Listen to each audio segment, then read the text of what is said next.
Hi అండి. I'm Manu Ayurved and family coach. ఈరోజు HIV human immunodeficiency virus అంటే ఇది ఒక భయంకరమైన హెచ్ఐవి జబ్బుతో బాధపడే ప్రజలు కొంతమంది ఉన్నారు. సో వాళ్ళ కోసం ఒక స్పెషల్ డైట్ అనేది మీకు ఈరోజు నేను చెప్తున్నాను. ఆ డైట్ ఫాలో అవ్వండి. మీ బాడీలో ఇమ్యూన్ సిస్టమ్ని మీరు డెవలప్ చేసుకోండి. మీకు హెచ్ఐవి వచ్చినా కూడా ఏమీ అవ్వదు. మీరు అందరూ ఎన్ని సంవత్సరాలు బతుకుతున్నారో అంత లైఫ్ అయితే మీకు ఉంటది. సో దానికి ఎవరు భయపడొద్దు. సో ఇప్పుడు ఆ డైట్ ఏదో చూద్దామా మరి. సో ఏంటి ఆ డైట్ అని మనం మాట్లాడుకుంటే, చాలా మంది హెచ్ఐవి వస్తే అది తినకూడదు, ఇది తినకూడదు, పులుపు తినకూడదు, ఉప్పు తినకూడదు, సిట్రస్ అంటే కారం తినకూడదు, చాలా చాలా చెప్తున్నారు. కానీ మనకి బాడీలో ఇమ్యూన్ సెల్స్ డెవలప్ అవ్వాలి అంటే మనం అన్నీ తింటేనే మన ఇమ్యూన్ సెల్స్ డెవలప్ అవుతాయి. అవి కూడా యాక్టివ్గా ఉంటాయి బాడీలో. సో అయితే మరి ఎటువంటి ఫుడ్ తీసుకోవాలి? ఫస్ట్ వన్ వచ్చేసి B12 ఉండేవి మనం ఫస్ట్ ఎక్కువగా తీసుకోవాలి. హెచ్ఐవి పేషెంట్స్ ఇది ఒకటి గుర్తుపెట్టుకోండి. B12 ఉండే ఫుడ్స్ మనం ఎక్కువగా తినాలి. మరి B12 ఎందులో ఉంటది అని డౌట్ ఉండొచ్చు. సో వినండి. సో B12 మనకి ఎందులో ఉంటది అని అంటే రెడ్ మీట్ అంటే ఎర్ర మాంసం, గొడ్డు మాంసం అంటారు. సో మటన్ బాగా తినమని చెప్తాము. బాయిల్డ్ ఎగ్స్ అంటే ఉడకబెట్టిన కోడిగుడ్లు, రోజుకి 1 లేదా 2 ఉడకబెట్టిన కోడిగుడ్లు. ఫిష్, ఫ్యాటీ ఫిషెస్ అంటే సాల్మన్ ఫిష్, చాలా రకాలు ఉన్నాయి మనకి. చేపలు ఇవి తినమని చెప్తాము.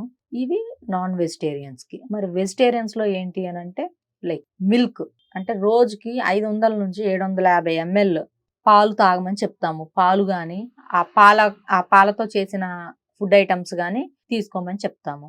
ఇదొకటి. And seeds and nuts. Seeds and nuts అంటే ఏంటి అని అంటే కాజు, బాదం, పిస్తా, వాల్నట్స్ అంటే బాదం పప్పు, జీడిపప్పు, సన్ఫ్లవర్ సీడ్స్, పంప్కిన్ సీడ్స్ అంటే గుమ్మడి గింజలు, chia seeds and flax seeds, నువ్వులు అంటే మనకి బయట దొరుకుతాయి కదా తెల్ల నువ్వులు. చక్కగా తెల్ల నువ్వుల్ని బాగా ఎండలో ఆరబెట్టేసేసుకొని చక్కగా వాటిని బ్రౌన్ లైక్ రోస్ట్ చేసుకొని కొంచెం వేడి చేసేసుకొని వాటిని చక్కగా పౌడర్ చేసేసుకొని మనం రోజు అన్నంలో ఒక స్పూన్ నువ్వుల పొడి వేసుకొని తినడం. సో నువ్వుల పొడి వేసుకొని తినడం వల్ల కూడా మనకి కాల్షియం అనేది మనకి అబ్జర్వ్ అవుతుంది. B12 నువ్వుల వల్ల కూడా మనకి దొరుకుతుంది. ఇవి తీసుకోమని చెప్తాము. అన్ని రకాల ఫ్రూట్స్, పండ్లు, అన్ని రకాల పండ్లు, అన్ని రకాల కూరగాయలు, ఆకుకూరలు బాగా తినమని చెప్తాము. ఇవి ఒకటి. ఇంకొక టిప్ ఏంటో చెప్పనా మీకు? వెల్లుల్లి ఉంది కదండి మనకి. అంటే ఉల్లిపాయ అంటే పెద్ద ఉల్లిపాయ కాదు, వెల్లుల్లి రెబ్బలు ఉంటాయి కదా మనకి.